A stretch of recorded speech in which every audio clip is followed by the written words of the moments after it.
Ya, selamat siang. Perkenalkan, nama saya Alben dari kelas 12 IPA 2. Di sini saya akan menjelaskan materi tentang genetika yang terdiri dari kromosom, gen A, DNA, dan RNA. Yang pertama, kromosom. Kromosom adalah benda-benda halus berbentuk lurus seperti batang atau bengkok dan terdiri dari zat yang mudah mengikat zat warna di dalam nukleus.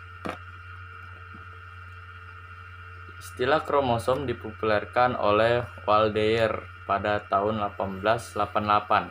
Krom yang berarti warna dan soma yang berarti badan.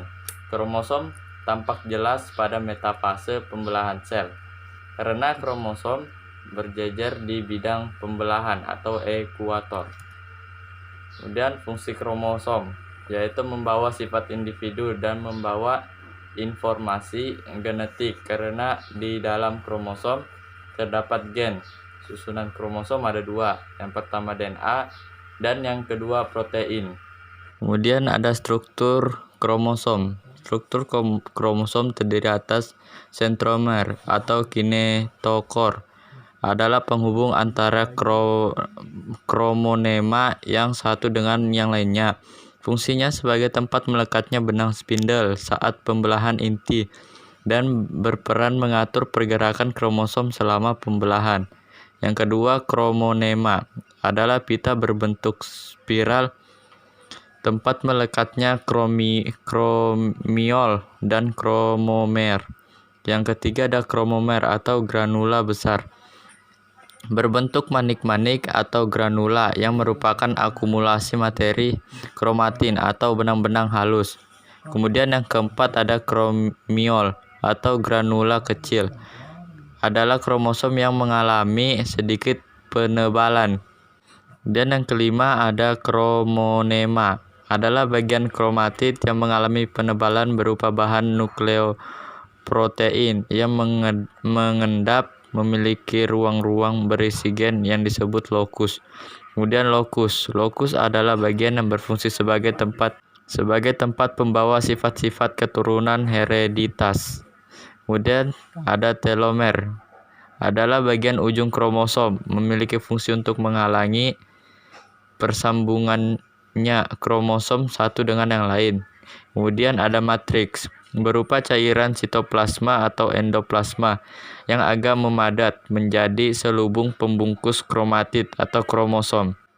Kemudian satelit adalah bagian tambahan yang terdapat pada ujung kromosom dan tiap kromosom belum tentu memilikinya.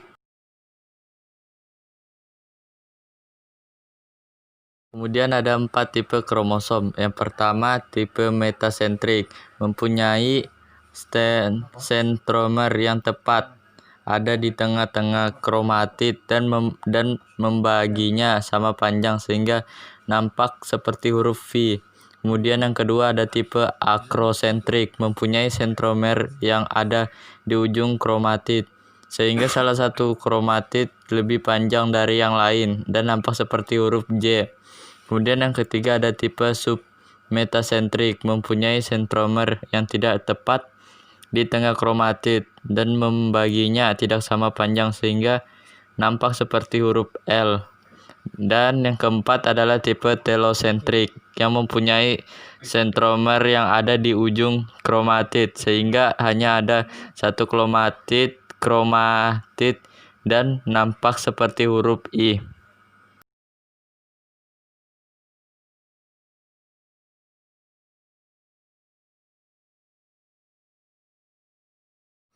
Kemudian materi kedua yaitu gen. Gen adalah segmen DNA di dalam kromosom yang membawa informasi genetik untuk karakter tertentu. Kemudian alel atau pasangan gen adalah variasi alternatif gen yang menjelaskan adanya variasi pada pewarisan suatu sifat. Kumpulan gen-gen yang mengandung total informasi genetik yang disimpan dalam DNA suatu sel disebut genom. Nah, di sini ada fungsi gen. Fungsi gen yaitu ada dua. Yang pertama menyampaikan informasi genetik dan yang kedua mengatur perkembangan dan metabolisme individu. Lalu ada komponen penyusun gen. Nah, komponen penyusun gen ada 3. Yang pertama ada rekon, yang kedua ada muton, yang ketiga ada sistron.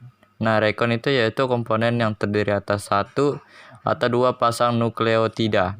Dan yang kedua muton. Muton adalah komponen yang terdiri atas lebih dari 2 pasang nukleotida. Dan yang ketiga yaitu sistron. Sistron adalah komponen yang terdiri atas ratusan nukleotida. Macam-macam gen. Ada 4. Yang pertama ada gen struktural. Adalah gen yang melaksanakan pembentukan mRNA. Yang kedua gen regulator. Adalah gen yang mengontrol kelompok gen struktural. Yang ketiga ada gen operator. Adalah gen regulator yang letaknya amat dekat dengan gen struktural yang diawasinya. Dan yang keempat ada gen operon. Adalah sekelompok gen operator dan struktural yang terkoordinasi dan merupakan kesatuan pengontrol.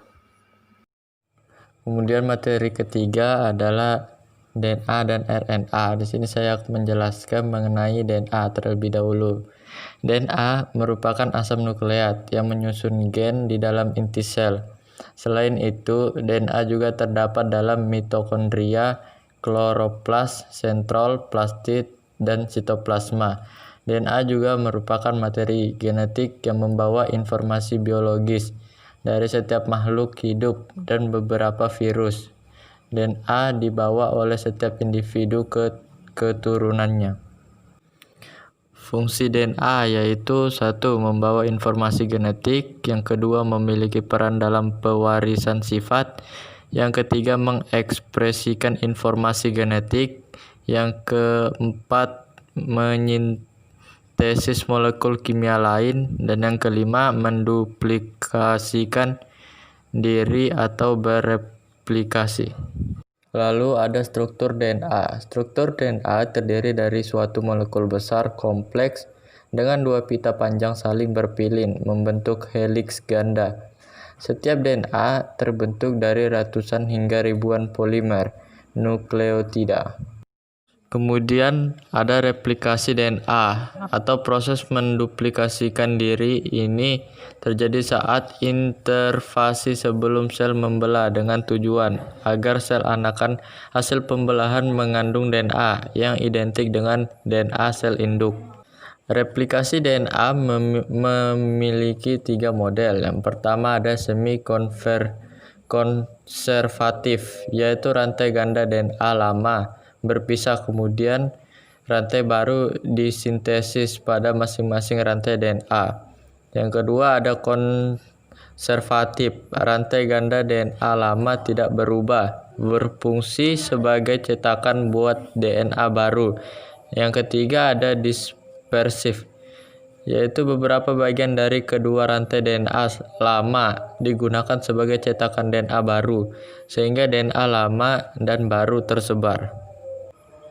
Kemudian RNA. RNA adalah makromolekul polinukleotida berupa rantai tunggal atau ganda yang tidak berpilin seperti halnya DNA. RNA banyak terdapat pada ribosom atau sitoplasma, dan keberadaannya tidak tetap karena mudah terurai dan harus dibentuk kembali.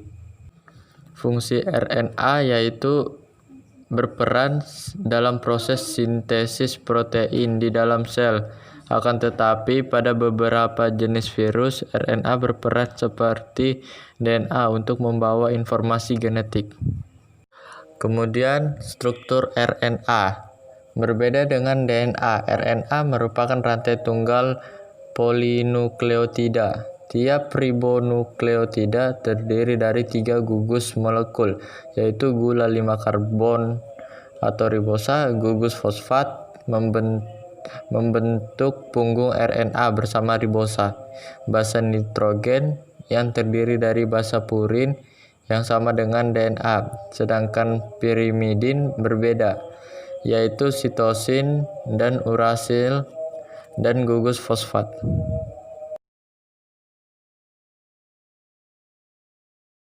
Salah kata di dalam pembahasan materi tadi mohon dimaafkan. Sekian dari saya, terima kasih.